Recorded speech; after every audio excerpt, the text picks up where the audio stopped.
school has been like almost a competition for me to prove that I'm Mexican and I'm a girl, so like I can hold up well with whatever's normal. It wasn't until I got to this class that I began to deconstruct that ideal. I like turned a 360. Like I learned that school is for learning. It's not for competing. So these classes have kind of changed my life in a way that I want to go back and help my own people, go into the Indian reservation and educate my own people.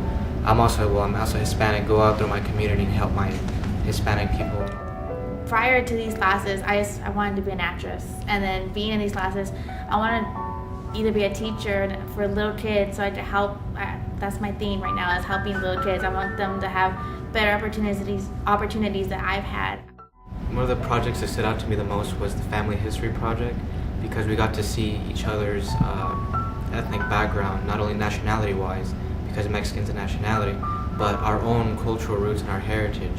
We're given the project of finding something in the community that doesn't sit well with us, and we had to propose in a research paper style how to analyze the problem and then propose a plan to fix it.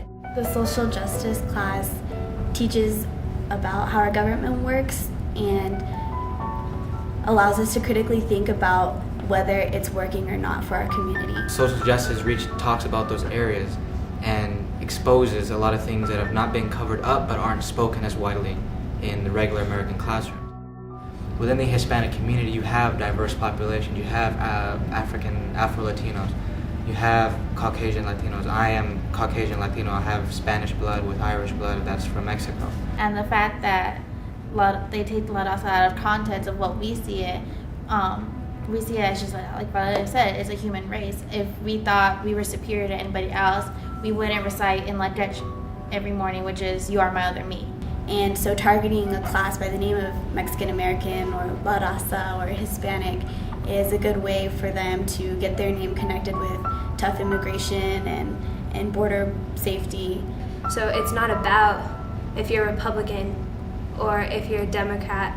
It's not about who you're going to vote for. They want to believe what they want to believe. Even though those facts that go against them, they're still going to make it a fact to themselves that, hey, these classes are against the United States government and whatnot. I am actually taking a dual enrollment writing 101 through PIMA.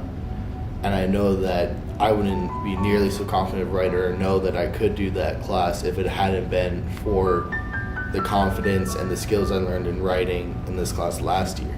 I've decided to be a major in anthropology.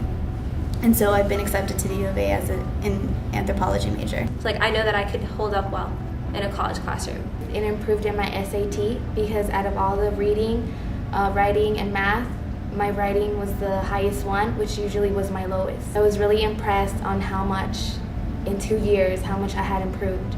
I feel as a Native American defended, as a Muslim I feel respected, as somebody who has Spanish ancestry I feel loved. I don't know, I just want people to understand that we're human, that just because we're young doesn't mean we don't have a voice. Our parents are taxpayers too, we're taxpayers too, and we have a right to our education, and we need to be asked what we want to learn and how we want to learn it, and if this is working for us, then they need to keep it. These classes have done so much for so many students, they need to see that it's working.